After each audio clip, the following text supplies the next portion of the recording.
नमस्कार। आज हम एक सोर्स वीडियो के दावों को समझने की कोशिश करेंगे।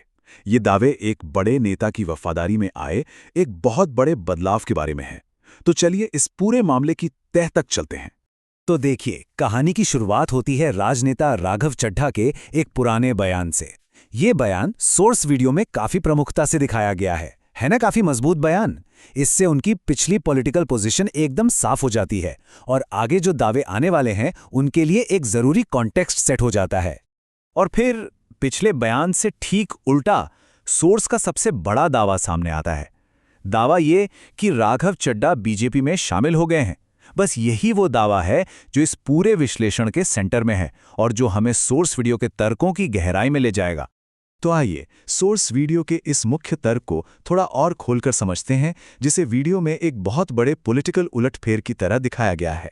सोर्स का मेन पॉइंट ये है कि इस नेता पर अपनी ही पार्टी के उन नैतिक सिद्धांतों को छोड़ने का आरोप है जिनकी वो पब्लिक में खूब वकालत करते थे। मतलब सोर्स वीडियो के हिसाब से ये उनके अपने ही बताए हुए उसूलों और वैल्यूज से एकदम पलट जाना है। अब देखते हैं कि कहानी आगे कैसे बढ़ती है। चलिए उन सीधी तुलनाओं पर नजर डालते हैं जो सोर्स वीडियो उनके पुराने बयानों और आज के कथित एक्शन के बीच करता है। अच्छा, अब इस स्लाइड में सोर्स से लिया गया एक और बड़ा कोट देखिए। इसमें राजनेता ने दावा किया था कि उन्हें कोई खरीद नहीं सकता, कि वो बिकने वालों में से नहीं हैं।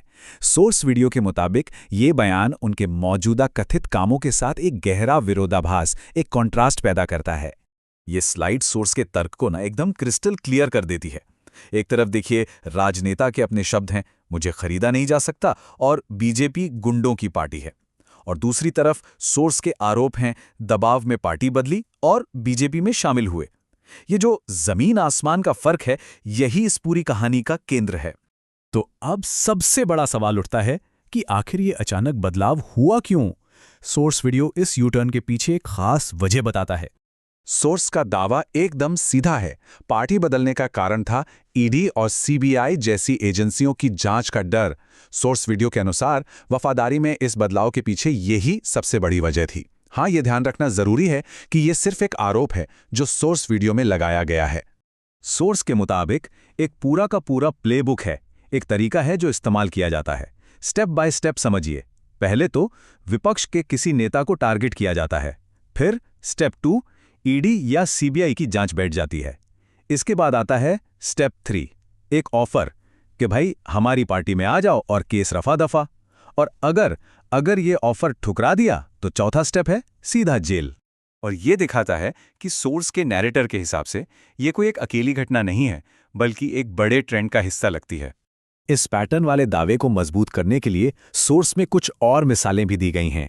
इसमें अशोक मित्तल और 7 दूसरे नेताओं का जिक्र है और ये भी बताया गया है कि इन लोगों के पार्टी बदलने से ठीक 10 दिन पहले इन पर ईडी का छापा पड़ा था।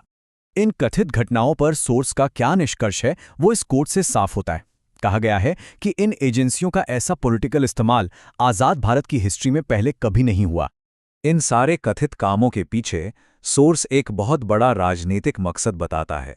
दावा ये है कि असली लक्ष्य एक ऐसा भारत बनाना है जहां कोई मजबूत विपक्ष ही ना हो, यानी एक विपक्ष मुक्त भारत। चलिए अब देखते हैं कि ये सारी बातें हमें उन बड़े सवालों की तरफ कैसे ले जाती हैं जो सोर्स ने उठाए हैं।